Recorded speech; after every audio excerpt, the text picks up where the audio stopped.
Hey, good morning, and happy summer. What day is it? A Wednesday. Like the 17th of July. Mountain Day. 2020, isn't it? 2019. 2019. Where am I? We're projecting into the future. We are.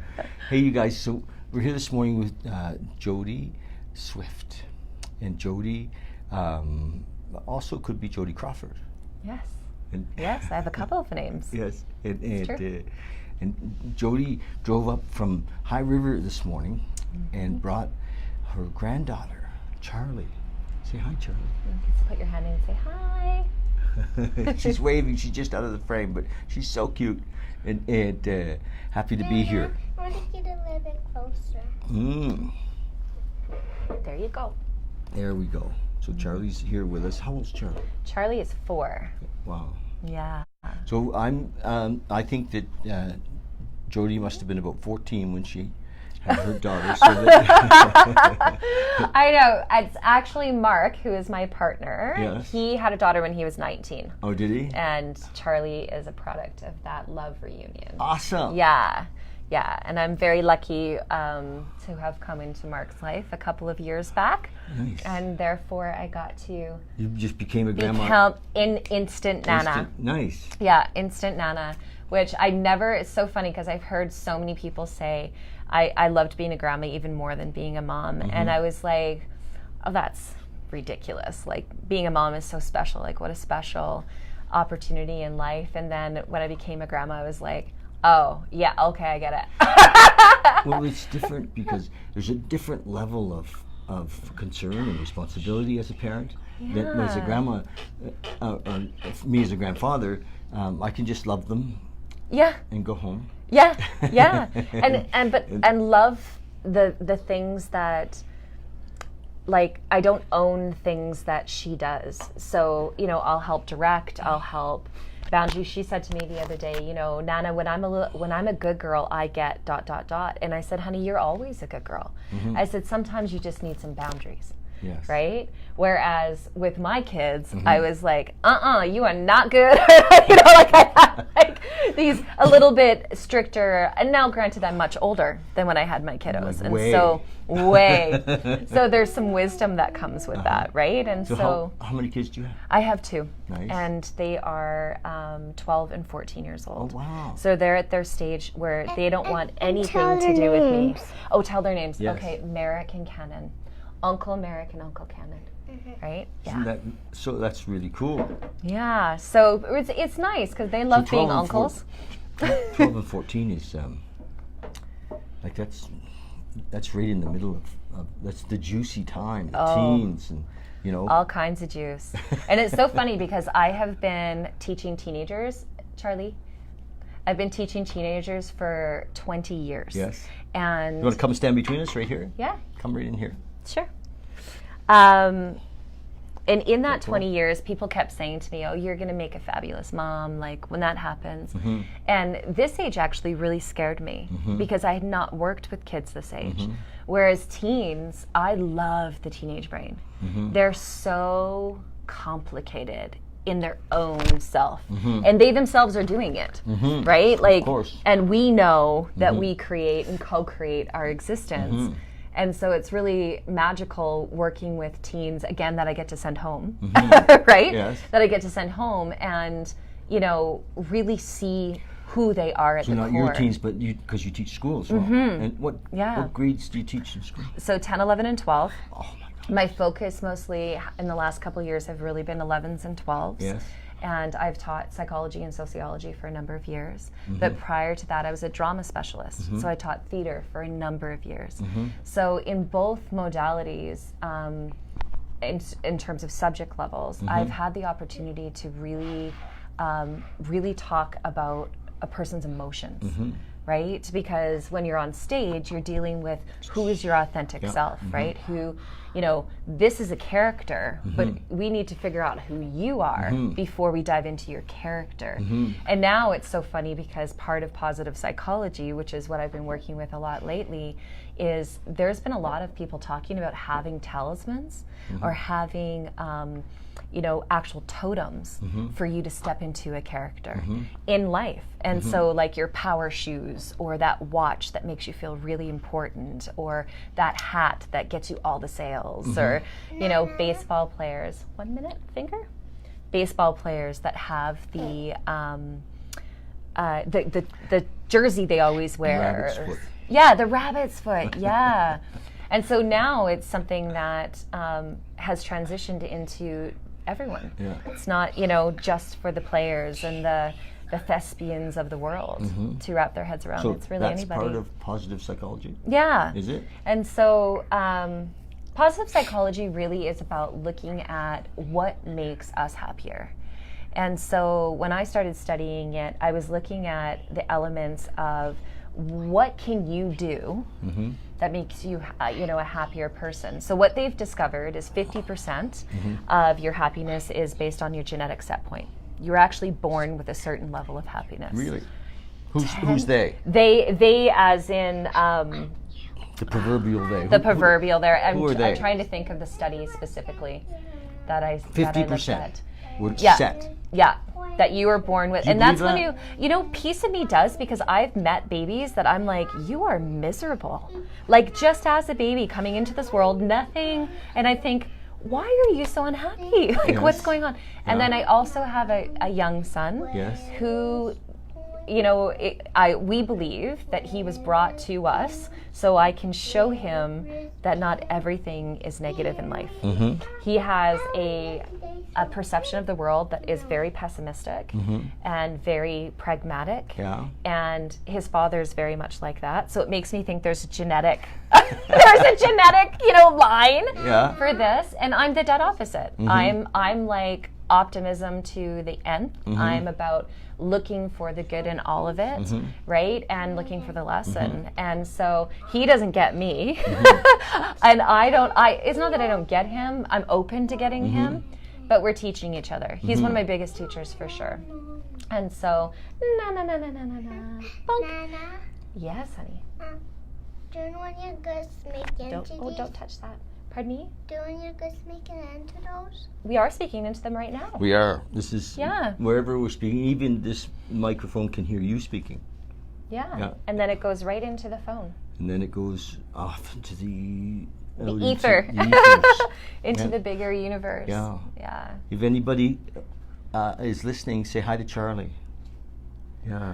You have to come stand here so they can see you, though. They can't see you over there. Yeah. And, Come in between. There you there's go. Charlie. Say hi to Charlie, you guys. Yeah. This is Charlie's probably the youngest participant in one of my interviews Oh. ever. That's And- very exciting, Isn't it? Charlie. You're number one for young, Yeah. and you're very good on. I think you're going to On be camera? Yes, an actress for sure. So in this proverbial study, which I cannot remember who actually did it, because that would have actually been handy, 10% of the study indicated that only 10% of our happiness was based on our circumstances, which is where we grew up, where we live, the amount of money we have, all of those kind of things. And then 40% was left to what's called intentional happiness. And that's actually the piece of positive psychology I'm most interested in. So where does spirituality come into? So that's in the intentional piece. And so the idea is, I would, what are everything you... in me wants to scream bullshit. Yeah, go about for it. that. Yeah, go for it. Like, I Scream just- loud. Yeah, I don't Yeah. see. I think that Do you think there's a personality disposition that we're brought into the world with? not really. I think that, of course, because we come in kind of a blank page. I believe we come in really you do? a blank page, Okay. and that our environment, where we were brought up, our social situation, the beliefs of my mom, Sure. are implanted, even maybe in the womb. Okay, yeah. An environmental Yes, influence in the womb. My mom was not a happy woman, Sure. and she wasn't. Okay. Generally, Yeah. and she was stressed, and she had 5 kids in a post Second World War environment. With it was not Yeah, good times. it wasn't a great time for her. Yeah. So I think that yes, that might have been imprinted on me, and and I think many of us have that imprint, but I don't think it's pre that. Have you ever seen the film? Though. That's okay. Yeah. It's okay to have your own beliefs, and I think the thing is, I think the biggest thing is that whatever you believe, you'll deliver, and you'll attract, and you'll create, and it doesn't matter whether or not it matches mine, right? And so there's actually Do you this. think that stuff makes people happy? I think that it can Really? in the moment. Well, Right? I mean, I really do. I think you can walk in and go, "Hey, I've got this for you," and it's a stuff, whatever it is. So and in the moment, the stuff itself, it may be the love. it could be in the if that's stuff. my gift, my there's- love language. Yeah. Right? But I think ultimately it's fleeting. Yes. I think it's super fleeting. Yeah. And I think that's why I was interested in the intentional happiness piece, because I was like, so circumstances are fleeting. You move, you sell your home, things work married, out, you things get don't. divorced. Yeah, get married, absolutely. Those things all change. Even where you're from. Yeah. I mean, I guess fundamentally doesn't change, but you can move from place to place to place and have all these environmental opportunities to New jobs. shape you. Yeah, new jobs. And so I wasn't as interested in the 10%. I was shocked that it was so low because part of our culture is to seek that circumstantial change. So I told you earlier, we were chatting earlier, that I do a lot of work in the 12-step world. And I'm working with the extreme end of dissatisfaction generally. Yes. And so what we see is that selfishness, people generally, the alcoholic or the addict is extremely selfish. Okay. And is looking for something outside of them to fulfill them. Okay. To make them feel like they fit in, or that there's a meaning, trying to find meaning outside of them, and it doesn't work. I talked to somebody just 2 days ago who's an alcoholic, and he said to me, I keep wanting to give myself a drink so I can prove that I'm not actually an alcoholic. Or I can prove that I can beat it, was his exact that's the words. crazy mind. Well, what I said to him, which I thought was really interesting, because I taught him how to juggle a few minutes prior, and I said, you used to juggle like this, and you called that juggling, but it wasn't juggling. You had one ball in the air and you handed the ball to the other hand. Yes? And he goes, yes. And I said, I taught you a rhythmic pattern that looks like this. 1, 2, 1, 2. And then we threw a third ball in, and within 10 minutes you knew how to juggle. And he goes, yes. And I said, so why do you have to go back and prove that you could juggle the other way?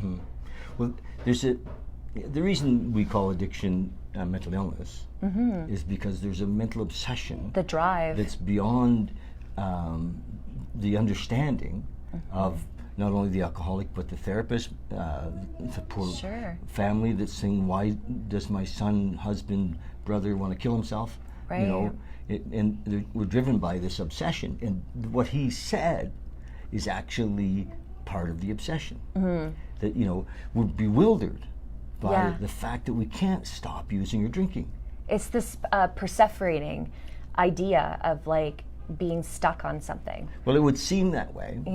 I hear what you're saying. Yeah. Except it's like being stuck on putting a gun in my mouth and pulling the trigger on a regular basis. Right. And so it has, the consequences are drastic. Friggin' huge. Yeah, absolutely. And so when you say that this study has said that happiness is a certain percentage of what we get outside of us, I think you would guess if those three numbers were together, you would guess that it would be significantly higher on the spiritual side. On the spiritual side. Well, I'll take it as an example. There were people in the Second World War who were in concentration camps. Yeah. Who were peaceful, who were happy, who were everything had been ripped away from them, and they lived each moment in the threat of death, and they were found their peace. They found their peace, but we have a society. We have studies that are funded by materialistic ideas that we need to have stuff so that we can be happy, and it doesn't really give us that. Do you think that genetics and spirituality are separate? Oh, absolutely. Okay. In a way, but then spirituality is not really separate from anything. Okay. Do you know what I mean? Yeah. But genetics are kind of bullshit. Okay. In a way, of course, we have. Well, we now know for sure that there's an epigenetic effect, that we can change our genetics by our environment. That is very clearly understood now, So sure. It is. We can change our genetics and still be unhappy. Oh, absolutely. And still be unfulfilled. Yeah. And so I fully believe that. what we think is changing in the world is not that's making a big difference. I don't believe is not our level of understanding, but our level of spiritual connection. And Do you think that you have to understand spiritual connection? No. Okay. No, It's just a being? no, understanding keeps us in the mind. I got it. And like I teach meditation, Yeah. and my philosophy is keep it simple. Is there a form of meditation that you teach? Yes, it's called keep it simple. The KISS principle for Yes. meditation. Well, yes. Yeah. Because there's a lot of meditation teachers that are so in their heads, Sure. in the Very cerebral experience. In my belief around meditation, the possibility is that we can drop past the Yeah. mind I love it. into nothing. I And then the mind is saying, well, why would we want to do that? Because the mind doesn't want to give up control. Ego is a tool, and now it's running the show. even when you said that we can drop beyond the mind into nothing, I immediately wanted to correct you and say we could drop beyond the mind into everything. Yes, of course. Right? It's So the it same. was like this whole even course. the connotation attached to the words though have meaning based on our beliefs, Yeah, right? yeah. In terms of it's tough to explain with the English language, with any language. Truth, yeah, especially beingness, like just being. I've asked a few people, how are you being today, and that's actually part of the psi work was the whole, like, how are you being, and it's like I'm choosing to be love, but then it makes it cerebral. Oh, yeah. It makes it very cognitive, right? And it's this interesting experience. I think any problem that I've had or come up against has been very much because of ego. 110%, I feel very strongly that Me there's too. yeah. For the most It's part, like, it wants to kill me. no. No, That makes me sad. well, I mean that from a imagine that our basic programming when we were Babies. being programmed, Yeah. and by unsuspecting programmers who had no friggin' idea that they were programming. Yep. But what if our basic program in the ego, in the mind, was that we weren't good enough, Oh yes. or that we didn't belong, We're not worthy. or we weren't worthy, Yeah. and then we went off into life with that color. Oh, unlovable. Forgot about that one too. Yeah, unworthy of love. Yeah. And with that color, that context in our being, Yeah. and the other basic one for many of us was that life or the world was not a safe place, Right. Yes. and so that was all bathed in fear, Yes. and so the ego's on high alert all the time. Wanting to keep us safe. Yes. Or wanting to kill us. Yes. A bit of both. A little bit of both. Okay. Because the ego needs a break, and so if we give it a drink, it can relax. Got it. Because spirits. And for me, trying to think of what gives my ego a alcohol. break. Okay, Alcohol was called what? A spirit. Spirits, yeah. Yeah.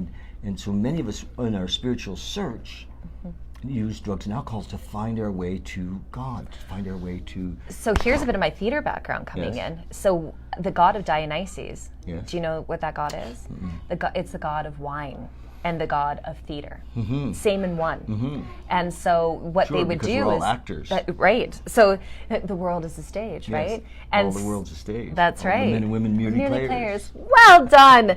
And so they were talking about how they would do these things called Bacchic revelries, and they would go out and they'd tear apart cows and like do these weird. I mean, I'm just going to be all judgy for a second. Like these tribal kind of acts, which really means very they got unusual. completely drunk Yes. and like acted like cray-cray people. Debauchery. Right, totally, yeah, debauchery everywhere. And then that got related to theater. So theater got outlawed for a number of years, but it was married together with this whole idea of alcohol and spirituality and behavior. Drunken actors. Yeah. Drunken actors spiritually claiming that the god of Dionysus came through them and told them to create all of these debauchery Yes.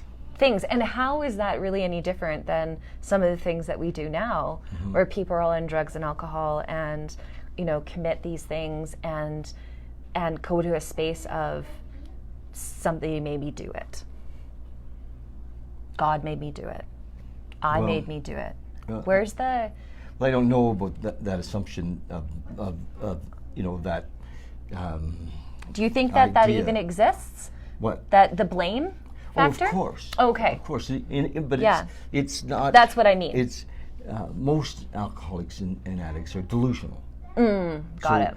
It's almost impossible for us when we're in our addiction to differentiate the truth from the false. We can't even tell. We believe. Anosognosia. We believe what we think we see.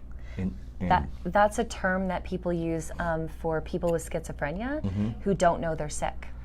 Anosognosia. And it's funny because we've associated it with something, a mental illness that's strong, and yet I think it shows up over and over and over in other of course it does. illnesses we as call well. it alcoholism. Yeah, yeah. There you go. Denial, alcoholism. Yes. Yeah. But Interesting. so for me personally, what became really clear was missing was this connection, and not stuff. Although I spent a lot of my life chasing stuff, Sure. and because I was going to say it's very cultural. yes, my program is very, you know, hard on that. You know, my dad was quite successful, and there was, you know, I had to prove and all of that, and even in sobriety, you know, because I've been sober for many, many years, but the life of living in the illusion or the delusion of being a practicing addict and alcoholic, you know, almost killed me by the time I was 25. Wow. So that, you know, I hit the wall.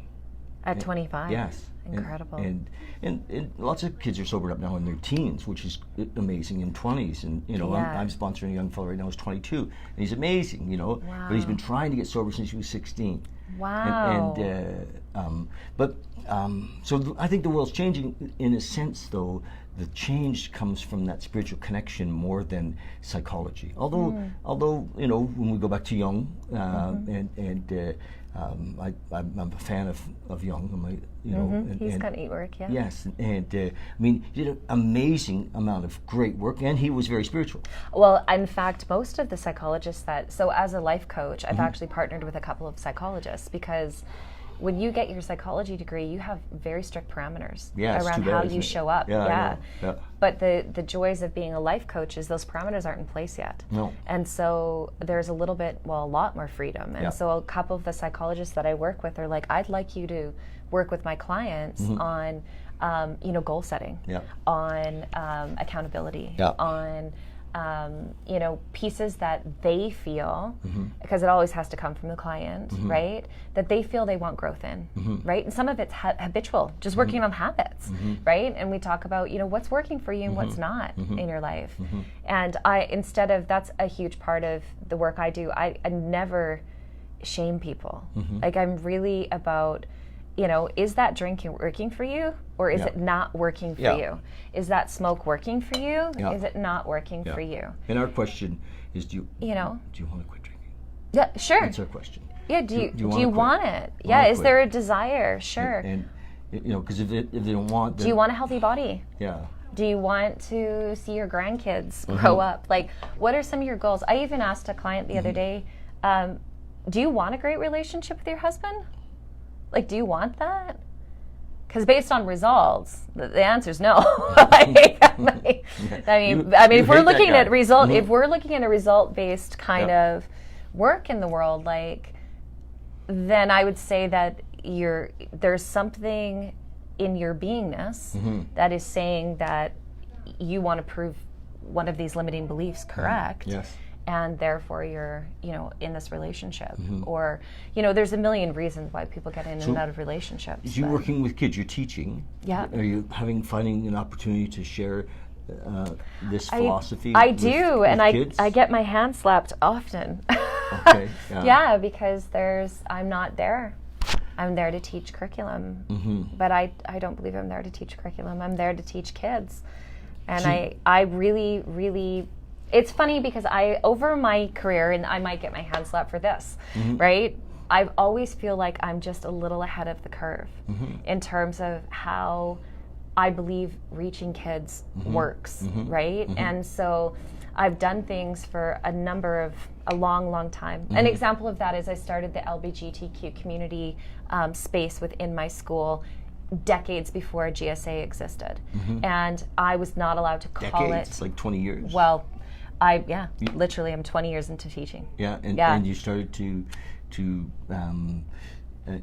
give that community a space. A space. Yeah, and it was, and in all fairness, it didn't come directly from me. I actually had this amazing student by the name of Sean bring another student to me who had gotten the crap beaten out of him because he was gay. And he's like, you tell her, and if you don't effing tell her, I'm going to tell her. And I was like, what is going on, boys? Like, I don't understand.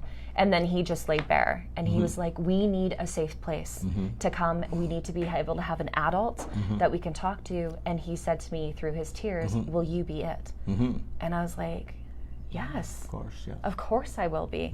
But for a long time, we were not allowed to call it that. We, at GSA, we weren't allowed to refer to it in any... What's GSA? Gay Straight Alliance. Okay. Yeah.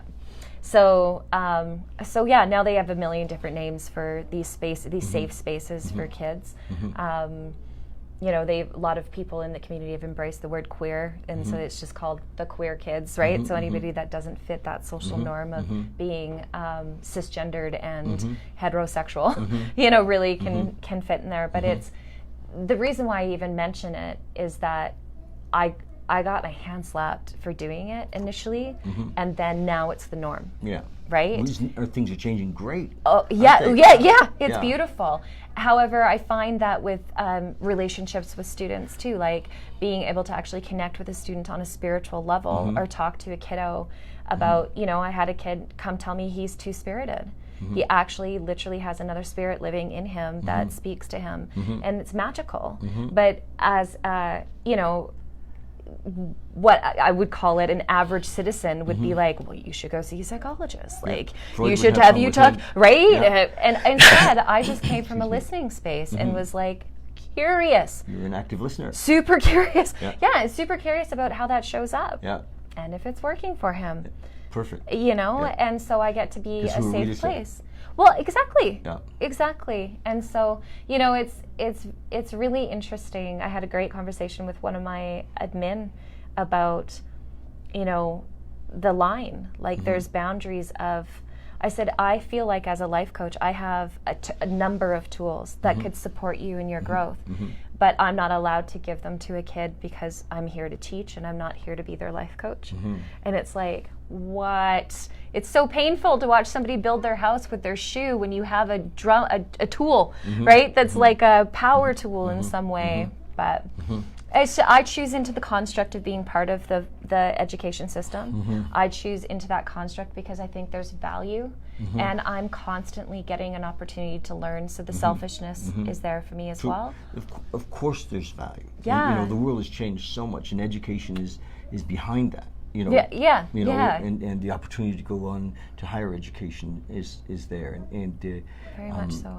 I think though, I'm quite interested in meditation. Yes. And helping people create meditation spaces, and encouraging people to meditate on a regular basis, and I teach it. I have a little class here on Monday nights, and I'd love to come into your space. I would love to have you out to my space. Yes. In High River.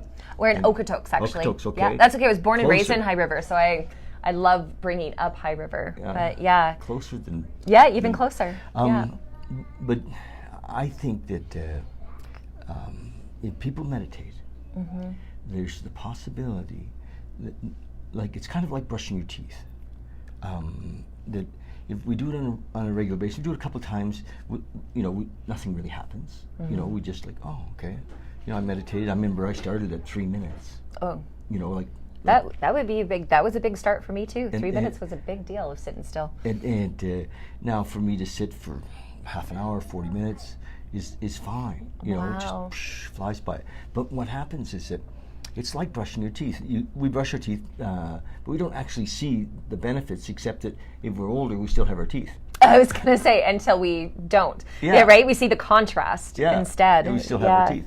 And you still have your teeth. You're good to go. Teeth, and I've been not the best brusher either. Okay. But the same with meditation. I think that as a result, science has told us. Sure. All the mystics have told us. The spiritual teachers have told us. The yoga teachers now are telling us. Oprah has told us. Eckhart says. Deepak tells us. Everybody tells us that meditation. Even positive psychology, by the way, tells you that meditating on a regular basis has a hugely positive effect. Yeah. And even our physicians are saying. And not just individually. Effect on the meta. Yes. Like effect on all of us. On all of us. Yeah. And so I say that we're lifting the vibration of the planet. I love it. One meditator at a time. And I believe that. I can't think of anything overall that could bring more benefit to the world than regular meditation. I listen to this podcast on a regular basis by the name of Sean, and he owns this podcast called The Model Health Show. And he has a mother-in-law that is spoken of all the time. She's quite a guru. And she said, if I could give the gift of anything to anybody, I would give the gift of meditation. Yeah. And I was like, you could have given anybody like $50 million in that same wish. And she was like, that $50 million will like benefit maybe you, maybe a few people around you. Meditation, it will benefit the globe. Yes, exactly. Right? And then all of us rise in reciprocity. So I think that a lot of meditation is, a lot of the teachings around meditation are a bit difficult for people, or the regular folks. Well, I'm going to explain. Okay. The regular folks from High River or Okotoks. What you described earlier as your reasonably conservative community, don't want to join a sect or be part of a they associate it with a religion of some anybody's kind, teaching. Even if the spiritual teacher from India's teaching is amazing, and I think there's no reason why they should join. Yeah. I think that what I teach is I call it basically, keep it simple. Yeah. It's meditation, simplified, and then there's nothing to learn. There's actually some things to unlearn, so that it's available for everybody. Do you believe you can unlearn, or is it about growing like new neural pathways? Well, I think that of course we let go of. I don't know if it's unlearn or let go of beliefs about ourselves or things that we were taught that were memes, that were bullshit. Like the things that aren't serving us. I may be poor, but I'm honest. Oh, right. What the hell I'm is honest that? about being poor. Awesome. What does that make the rich guy? Sure. Yeah. And it puts the rich guy in a, if he's rich, he must be dishonest. And it's those are not true. So we let go of things all the time. I think. If we're progressing, you went to PSI. Yep. And probably let go of a ton of beliefs. Well, it was really interesting, I think, first of all, to establish what beliefs I had. Yeah. That I was like, oh my gosh, I can't believe I actually believe that. Yeah. Because it was so just like a foundational piece where it was like... Like I'm not good enough. Yeah. Unworthy for love. Unworthy was the biggest one. And not just for love. Unworthy of wealth, unworthy of significance, unworthy of the foundational things that all humans seek, right? No, that didn't come in the planet with you. That was given to you as a child. I would hope that didn't come into the planet. I would hope that wasn't. But now, granted, there is another belief system that we, and there's a part of me that's like, ooh, that kind of lands with me too. And that is that we do come seeking lessons. That we come with this desire. We don't come as a blank slate. The belief is that we come here with this desire to seek something, because the beauty of whatever's outside of this realm is so lack in contrast, because it's just all beautiful, that we come here looking for the contrast. And I thought, wow, that's powerful. And it spoke to me. So we come from love. Yeah. Okay. And complete love. Yes. Like, and there's a beautiful, actually, did you ever read the children's story about the candle? There's this beautiful children's story about a candle, and he's walking around being a candle with all the other candles, and basically the story goes that he just sees himself like everyone else. It's just this beautiful love, everything's, and then he gets an opportunity to basically come down to earth and be unique, right? Be not like every other candle, but to have these other experiences. And you know, I've talked to people who say they came here to experience jealousy, so they could really experience it, own it, and lick it and move on, right? Or my dad was he's basically gone, but he's physically still here. Yes, yeah. And so he had a stroke on his 50th birthday, or 60th birthday, and he's been living 9 years in a hospital.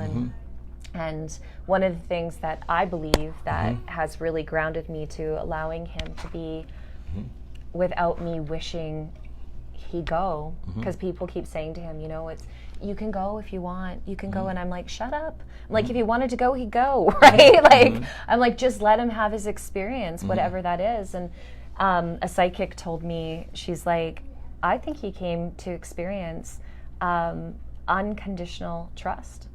And I was like, well, there's nothing like having somebody wipe your butt in order to prove that unconditional trust, right?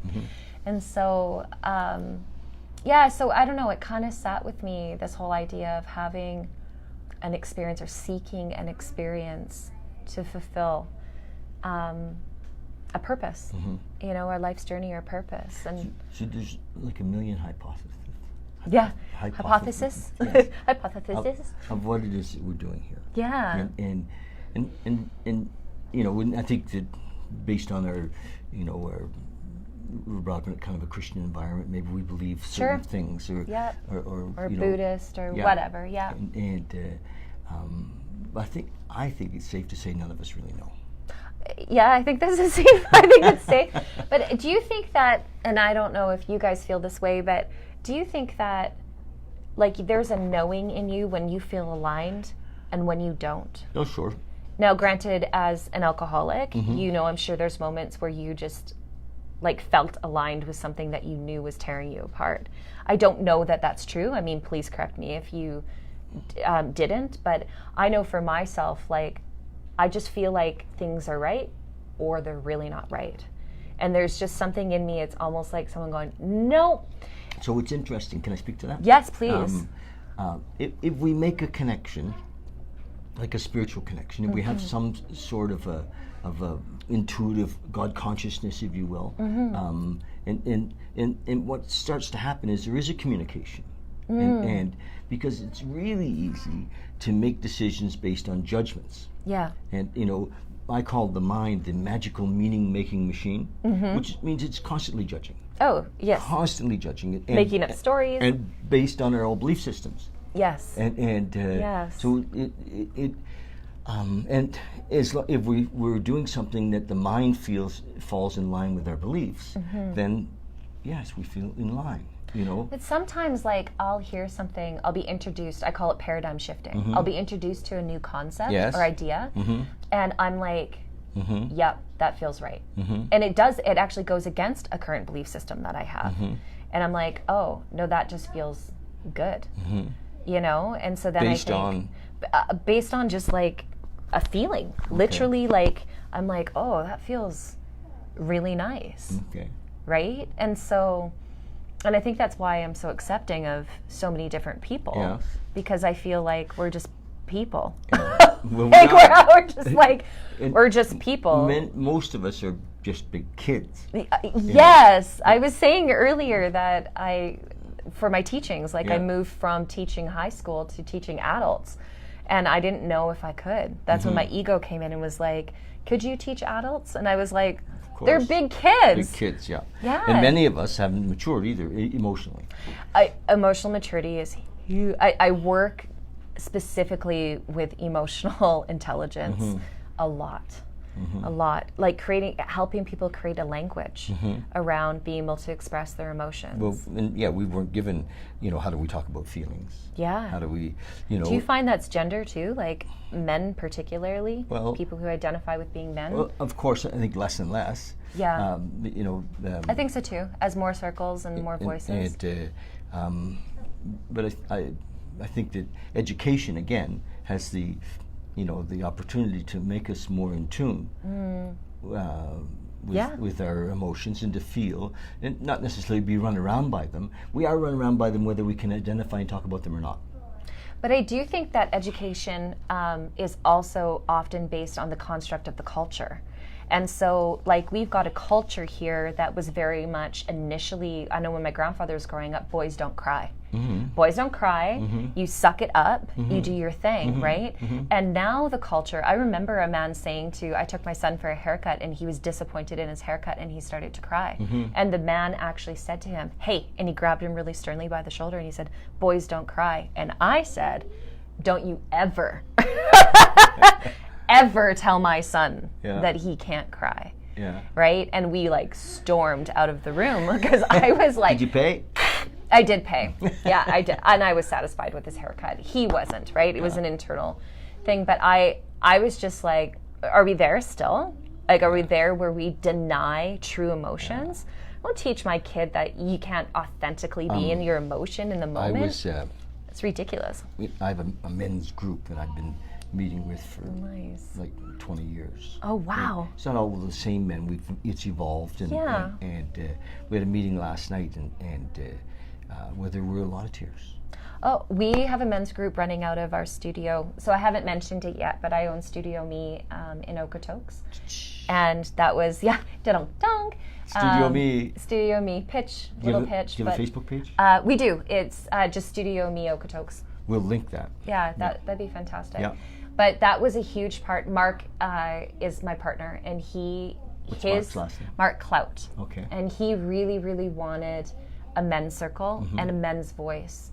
That was a huge part of his upbringing in southern Saskatchewan was you suck it up and you don't, you don't express your emotions.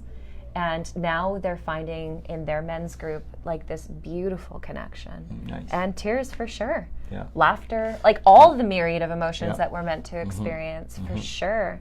It's, I think for men to have men to be with, where it's a safe space for them sometimes to bitch and complain, sometimes to be full of gratitude, sometimes to ask questions, of other men. How do men learn to be good dads, or even to talk about being a good husband, or Sure. How do you problem solve A, B, or C? How did you do that? Yeah. Or even in your business. Yeah. How did you create a business that all of your employees love to work for you?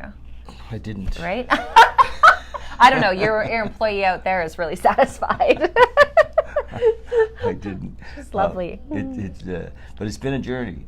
Yeah. That whole thing. So I don't know how we got to that, but let's go back to Studio Me for a second. Okay. You have a space, it's 1,200 feet, you said? Yep. And it's in the Okotoks, and are you doing, you said it's a place where we can teach, learn, and create? Yeah. And so other people are renting space from you to do evening workshops, and you're doing some teaching? Yeah. What are you teaching? So I teach empowerment classes. I created a curriculum called Self High Five. Yes. And under the empowerment or the Self High Five curriculum, I keep getting downloaded different curriculums. So the current one is called Aware of My Me, and the premise of this curriculum is to really look at your emotional intelligence level and how you're communicating your emotions. It looks a little bit at some positive psychology techniques, but we don't get into it too fully, and really has a look at action steps and tools into your own perception. And so I put people in interactive situations where they can see how they see, right? And it's kind of that revelation of being like, oh, I look at that stool and I see, you know, that it's round and it's beautiful, and you look at that stool and you see that it's old and jagged.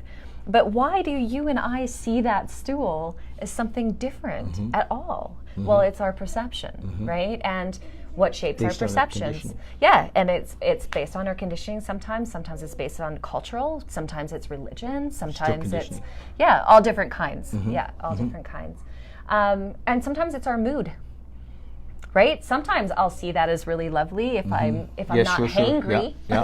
or if I don't have hormone issues, right? Or Yeah. sometimes it's our mood or our outlook or Yeah. our perspective. Sometimes can be shaped by our attitude. So you're teaching So- this? It almost sounds like therapy. Yeah. Well, it's so funny because I have had somebody refer to me as an emotional doula. And I thought that is a that is a beautiful title. Thank I'll you. take that. Yeah. High Yeah. compliment. Yeah. So I don't have a therapeutic background. Like, I'll be very clear, I have a coaching background, a life coaching background, but I don't have a therapeutic background except 20 years of high school, Yes. right? Teaching high school for 20 years where you cannot help but bridge the gap between reality outside of a school and reality within a school.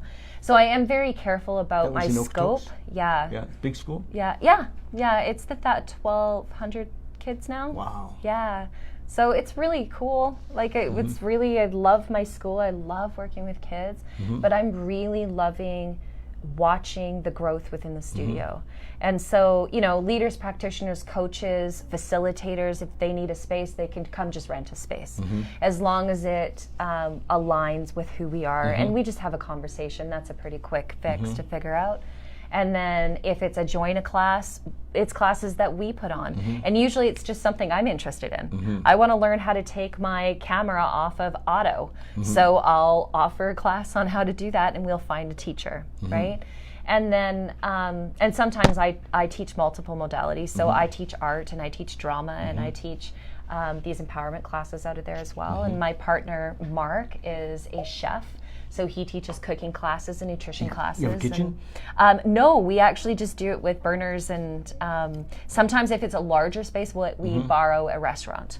We go into the restaurant. You need a mirror on the roof? Yeah, right? Just- Here we go. Everyone lay down. Yeah. And then we've got the facilitators and leaders. Like, some of it, you would come and fit in that. You'd be a facilitator, right? So if I wanted to learn more about meditation from you, I could host you and bring you in, and then other people could just join the class. Or you could come to me and say, Jody, I really love the energy in your studio. I'd like to run a series of classes in your studio. And you just want to rent the studio. Yeah. And then that class is something that I have never seen anywhere else. And that is that you can come to me and say, I'm a lifelong learner. I want to learn how to shave with a straight razor. And I go, cool. Well, find 7 other people who want to learn how to do that, and I'll find you a teacher. Nice. Yeah. Is that happening? Yeah. Nice. So we've had macrame. I was like, you mean the long lost art from the 1970s, macrame? And they're like, yeah, I want to learn how to do macrame. We had 12 people in the class. Big hangers. Yeah, they did. They ended up doing a wall hanging. Nice. Yeah, it was beautiful. It turned out to be a great class. Spanish. We've had Spanish classes grow that way. Japanese. Had a Japanese class grow that way. We had a few art classes. I want to learn to paint with oils. I want to learn how to paint with something. I think that's great. Yeah. Have you got some sessions booked for the fall? Some stuff coming up? Not quite yet. So we've got, we usually we give everyone July off. So including ourselves. So we're in the process of renovating the studio right now. It's almost 3 years old. In October it'll be 3. So we say it's not a baby anymore, it's a toddler. So it's time to get new clothes, right? So we're redressing it. And so we're doing that for I got July. some stuff. Yeah, I know you do, and it's gorgeous, and I'm drooling, and I really, really would love to infuse some of your stuff into my Those space. racks They're are gorgeous. going. Oh my We're gosh. moving. Yeah, I can't wait to hear. Can you please tell me? Well, no. Okay, No. it's too big of a journey. Well, I don't know. Oh, got it. You don't know where you're headed Not next? yet. No, it's interesting. Are you waiting for guidance on it? Kind of, yes. Okay. Yeah, truly living Yeah. in the moment. Okay. And I know that whatever we end up doing will be much smaller. Okay. And, this is a big space. It's everything in. It's close to $5,000 a month. Oh, wow, okay. To be here, and I'm just my interest has really moved towards helping people create meditation spaces and helping people, learn to meditate in a simple way. Nice. And so I see that as being my future, as opposed to selling furniture and art and all that, although it's going to take a while for all this stuff to leave. Well, we can support you in that. We do have an area in the studio where we bring practitioners and not practitioners, vendors. And so we can support you with that for sure. My little meditation kits. I think they're like, that's one right there. So that's a little altar, and then the stool, and it comes with a banner and a sarong and all of that stuff. That's exactly. We could put those together, and absolutely. I've done, and I do some affiliate marketing with that, so people can put it on their website and put it on, and if your fans click through on your website or your Facebook page, then the affiliate program actually pays you. Oh. Well, there you go. So you don't have to have inventory. Right. I love the idea of not having to have too much inventory. We have some. We've got a small space. It's about half the size of this space. Yes. That we're kind of set up. The big thing is that we've got a lot of shared spaces in Okotoks, like people bringing in different vendors, and we actually have a store that was called Shared Spaces. It's got a new name now. We've got lots of vendors and stuff, and so we're trying to do something totally unique. Something that doesn't exist within Okotoks. I can't wait to come and see it. No, thank you. I'm really excited. You're doing a great job there. I just want to say, we met this weekend. I have to say the divine story of us meeting. I think it's so interesting. At a phenomenal wedding of a friend of ours. Yes. And Joelle, who I've known for quite a few years. And we know in Bali. And we know Joelle from totally different worlds, right? Yeah. And you can tell the story. So this beautiful woman by the name of Jamie Gore, who... Hey, Jamie. Hi, Jamie. I taught her daughter, actually, and What did you teach her daughter? I taught her drama. Nice. Yeah, and fast forward a number of years later, I was in a car accident and I had a brain injury, and I needed to heal my brain, and I went to her daughter, who I had taught, and asked her if she would give me a job at a coffee shop so that I could work on new neural pathways and fix my brain. Nice. And so she brought me in, and we've become really good friends. And so Jamie found me through Jess, because we were connecting, and said to me, you have to meet David. And I was like, who's David? And she said, from Bali and Beyond. And I was like, oh, I've heard of Bali and Beyond. You've been around for a number of years. Yeah. I said, but I've never stepped foot in there. And so our conversation ended, time passed, and I actually sent out a message to Jamie. She was gone, saying, I know you mentioned there's somebody I should meet. Yes. I know you mentioned a really cool store in Calgary, but my memory is not serving me right now as to who and when and where. I didn't hear this part. Yes, I said, so could you please fire that back to me? And I never heard from her. Yes. And I turned around at the wedding. Yes. And you said to me, I'm David. David introduced you to me as David. David Stewart, Yep, from Bali and Beyond. And I go, you're him. Like, I just knew. Like, there was just this knowing of, I need to meet you. Yeah. And then you were like, huh?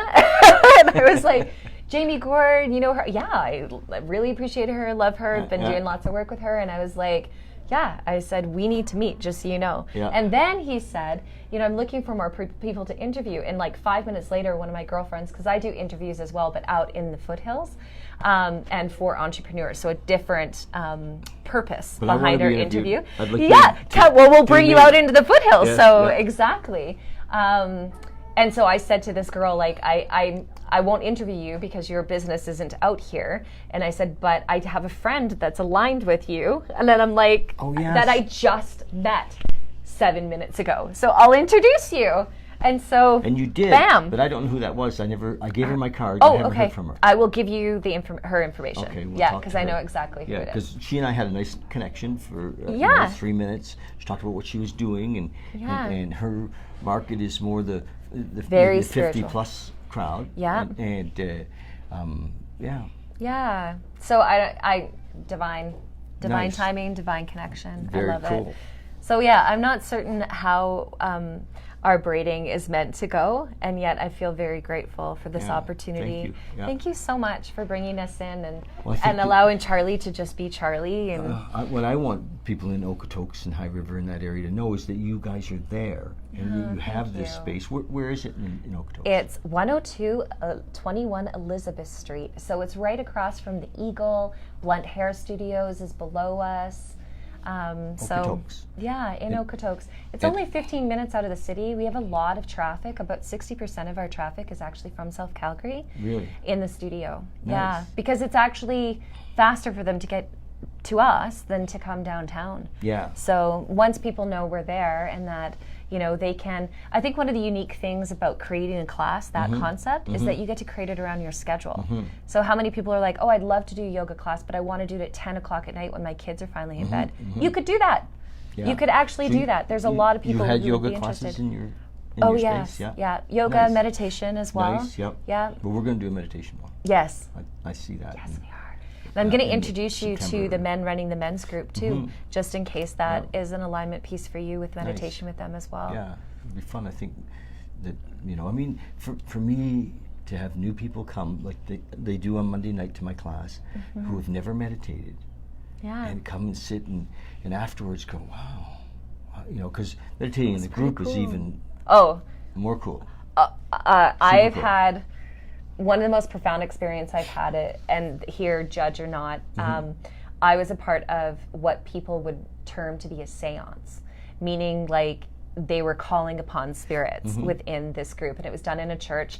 I didn't go there for a seance. I went there for a group reading from a psychic, and I was sitting in this experience, and she walked us into a meditation where we met someone significant to us, and my grandfather showed up. Wow. And I danced with it. I have goosebumps. I danced with him. And my grandfather and I used to always dance together. And I could feel him like he was you. Like I had my hand on his shoulder and he was as palpable and as, I don't even know what the word, he was like right there. Yeah. And I just was like a hot mess. Yeah. I was. Wow. And my grandmother appeared, not his wife, my grandmother from the other side of my family, and she's a singer. Yes. And she sang the song we danced to. Wow. And I've never had that kind of clarity in a meditation. I've never had that kind of visceral experience in a meditation. More like a vision than a meditation. It was. It really was insane. It was like, it was magical. Isn't the mind an amazing thing? It's a magical.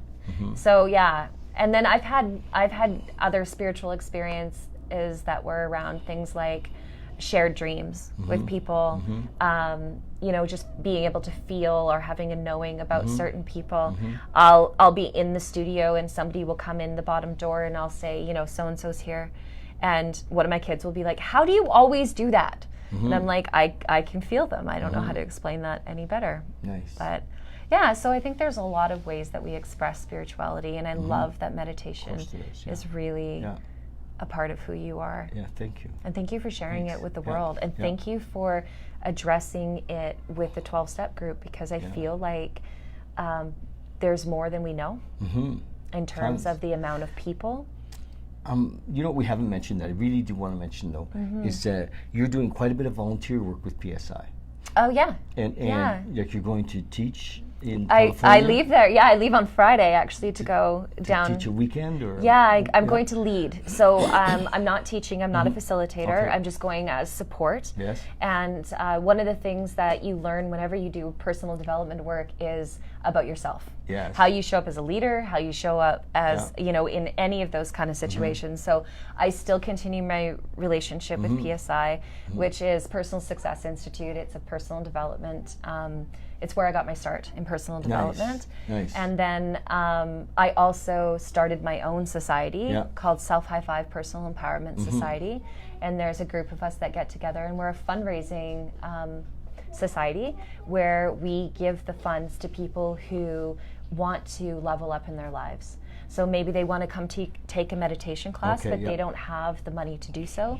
Maybe they want to go take a Psi basic class, So and they don't sponsorship have money. Yeah, so it's sponsorship money. Yeah, Yeah. nice. We've supported drum circles. We've supported like a variety of different things with the society. Nice. Yeah, it's been really wonderful. So that's the other volunteer thing that I'm big you part of. have a lot going on. I do. You are a busy woman. You are. You've got teenage kids. You have grandkids. You have you're teaching school. You're doing support work with PSI. Plus you have this business. Yeah. Wow. Good for you. Yeah. Thank you. Yeah. I feel like many irons in the fire is completely okay when it's all aligned. Oh, and you have a relationship. Yes. I have the relationship. You know, when people are seeking a relationship, they want a 10 out of 10 relationship. Yeah, this is the guy. I have a 10 out of 10 relationship. Wow. Yeah. Nice. Like, he's amazing. So, yeah, I saw you two together. It seemed very sweet. Thank you. He's very... we mirror each other beautifully in our masculine and our feminine. Yes. I get to play in my masculine in our relationship and my feminine, and he gets to play in his feminine and his masculine. Nice. And it's a beautiful... And you know the difference. Yes, and I think also being this age, I'm a lot older than I look. A lot of people assume I'm a lot younger than I am, but being at this soon age... Be 40, right? Sure, yes, I will soon be 40. I liked that year. That I have now, in this wisdom, in this time for myself, I know exactly what I'm looking for in a relationship, but mostly a relationship with myself. Yes. How I want to show up in a relationship with myself so I can be the best version of myself for my partner. And if he does the same, we're in 10 out of 10, right? And so we're constantly growing together, and it's been a magical experience. Nice. For me and the boys, and just our family in general. Awesome. Thank you. Well, thanks for coming. We're going to link all this on this, and it'd be great if you share this I will. On all your absolutely, we groups and everything that, it's fun because lots of groups on Facebook want content. So if you share this on some of the groups that you're part of, some of them will accept it and say yes, and some won't. But, and I have a whole bunch. I think we probably already shared it on about 10 different groups, and we'll do more. Oh, fantastic. And so there's a real good chance that, 10,000 people could view this. That would be amazing. Is kind of neat, isn't it? That's incredible. Yeah. Well, we want to see shout out to everybody who would take the time, to listen to us and choose into our conversation. We'll tag it Okotoks. Yeah, that would be awesome. We'll tag For it those High of you River. Calgarians who don't know where Okotoks is, it's 15 minutes south of Calgary. It's a beautiful town. I've had a few people who say, of course we know who it's pretty much a subdivision of Calgary. But I have had people who have no idea where it is. And with 1 million people in Calgary, that's kind of okay. Can happen, It's okay. It can happen. So I think I have to ask Michelle to come and turn off. Or you're going to be crawling slowly. Hey, Michelle! Slowly to the camera. Or we can go, Charlie! See if... They disappeared. They're playing now. I think we're done. Hi. Thank you. Yeah, bye-bye. Bye, everyone. Have a great Wednesday.